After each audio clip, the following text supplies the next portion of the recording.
सारी भर्ती होनी चाहिए, सारी कम नहीं होनी चाहिए। और ये हमारे 15 हमारे हमारे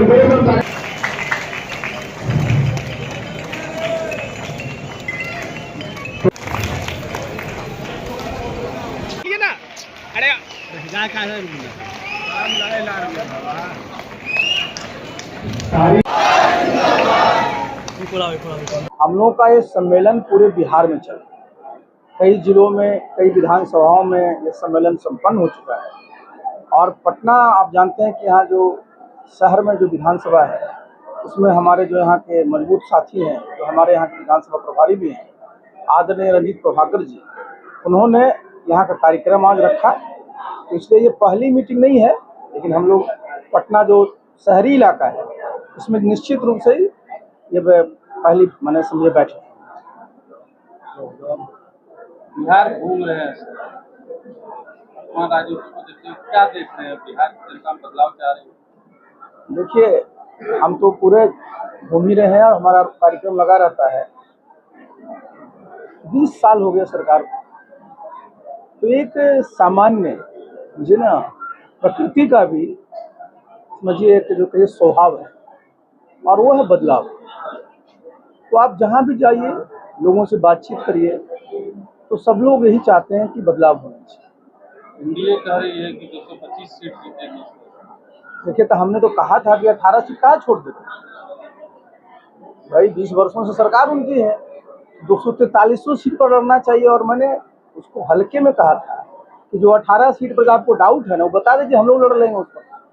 चुनाव से पहले मुख्यमंत्री ने सौगात दिया पटना वासियों को, क्या सौगात दी है जो बता दीजिए। पुल वगैरह निर्माण दिए, पुल दिए हैं, मॉल दिए हैं। ये बताइए जरा, नीतीश बाबू कितने वर्ष से बिहार के मुख्यमंत्री हैं, और अभी तक जब देखिए, जब लगा रहता है होर्डिंग में क्या लगा रहता है, बिहार है तैयार काहे के लिए, रोजगार के लिए, जब उद्योग धंधे लगेंगे। पुल सड़क की कुछ सौगात नहीं होता। ये सरकार का धर्म है कि आप अपने प्रदेश में जो आपका मूलभूत ढांचा है, इंफ्रास्ट्रक्चर है, उसको मजबूत करें। और 20 साल में अभी भी इनको फाउंडेशन देना पड़ रहा है ना, तो आप समझ सकते हैं मेन क्या है बिहार को सौगात। बिहार में जो गरीबी है, बिहार में जो बेरोजगारी है, बिहार में जो प्रति व्यक्ति आय कम है, वो नीतीश बाबू को बताना चाहिए ना कि 20 वर्ष में क्या किए। पटना में उन्होंने मरीन ड्राइव दिया है जो बहुत ही मतलब सिटी वालों को आराम है। सुनिए, ये मरीन ड्राइव कहाँ से कहाँ बनना है? मरीन ड्राइव बनना है आपको बख्तियारपुर तक, अभी बना कहाँ तक समझ लीजिए जरा। बनना है 48 किलोमीटर, 14 किलोमीटर में भी बना है। विधानसभा चुनाव में आशा अकेले उतरेगी या कोई नया समीकरण? देखिए, ये मैंने एक बार नहीं, मैंने कई बार इस पर बहुत स्पष्टता के साथ कहा है। हमारी जो ताकत है, बिहार में जितने दल हैं वो भी हमको जानते हैं, हम भी उनको जानते हैं। तो जो हमारी ताकत को समझ करके हमसे सहयोग करना चाहेंगे, जो हमसे सहयोग मांगेंगे, हम किसी को नापसंद नहीं करते, हम सबको पसंद करते हैं। क्योंकि बिहार में जितने भी मुख्यमंत्री बने हैं जब से देश आजाद हुआ, सबने बिहार के विकास के लिए अपने तरह से काम, इसलिए हमारा बिल्कुल उसमें खुला हुआ। एनडीए अगर ऑफर देती है तो एनडीए हमने बताया ना कि अभी किसके साथ जाएंगे तो हम लोग निर्णय नहीं लिए है ना, लेकिन हमने कहा कि हमारे मन में किसी के खिलाफ कोई बात नहीं। मुख्यमंत्री नीतीश कुमार के पुत्र को भी उतारा जा रहा है, तो कवायद शुरू हो गई है, क्या लग रहा है? निशांत कुमार जी बिहार विधानसभा चुनाव में कुछ गुल खिलाएंगे बिहार में? देखिए, हम इस पर बहुत कुछ नहीं कहेंगे, लेकिन नीतीश बाबू आज तक क्या स्टैंड लिए रहे हैं भाई? वो किस चीज पर बराबर बोलते हैं? परिवारवाद के खिलाफ बोलते हैं। ये तो नीतीश बाबू को मुंह से आना चाहिए ना। जो ये लोग आपके होर्डिंग लगा रहे हैं या जो लोग मांग कर रहे हैं वो कौन है? या तो उनके रिश्तेदार लोग हैं या उनके पार्टी के जो उस तरह के कार्यकर्ता हैं। देखिए मैं बता दूं, राजनीति में कोई भी आने को स्वतंत्र है। 25 साल उसकी उम्र होनी चाहिए, यहाँ का नागरिक होना चाहिए, मानसिक और शारीरिक रूप से स्वस्थ होना चाहिए, इतना ना चाहिए, कोई केस मुकदमा नहीं होना चाहिए। तो उनका पुत्र भी अगर राजनीति में आता तो किसको परेशानी होगी? लेकिन निर्णय किसको लेना है? निर्णय लेना नीतीश बाबू।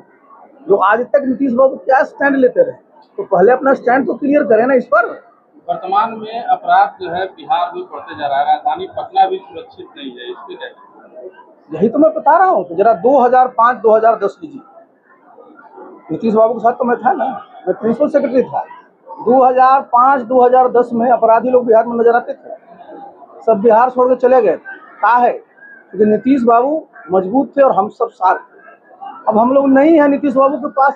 तो देखिए, नीतीश बाबू का नियंत्रण सरकार पर तो हटा ही है, पुलिस पर तो कोई नियंत्रण बचा ही। देखिए, पहला जो स्वभाव था नीतीश बाबू का, वो रोज अखबार पढ़ते थे सब। जब कहीं कोई घटना अगर घट जाए तुरंत उस पर उनकी मॉनिटरिंग होती थी, लोग सतर्क रहते थे। अब तो आप देखते हैं दिन दहाड़े जहां आप, हाँ, सुरक्षित कौन लोग हैं जरा समझिए इस बात। नीतीश बाबू की सुरक्षा में कितने लोग लगे हैं? एसएसजी है, 1000 सिपाही उसी में है। पूरा बीएमपी 1 का गूठा बटालियन की सुरक्षा में लगा हुआ। उनके पास जो 4-5 लोग रहते हैं सब जेड या वाई कैटेगरी में है। तो जब उनके आसपास के लोग ही सुरक्षित नहीं है साहब, तो दूसरा कौन सुरक्षित रहेगा? जब आप कह रहे हैं नीतीश कुमार जी से बिहार नहीं संभल रहा है, सवाल ही नहीं उठता है। अब देखिए कारण क्या है ना, सर सबका स्वास्थ्य होता है। जो नीतीश बाबू 2005 में थे, जो 2010 में थे, 2015 में थे, 2020 में थे, आज 2025 में नहीं है, ये सबको स्वीकार करना पड़ेगा। और जो नहीं स्वीकार करें वो गलतफहमी है।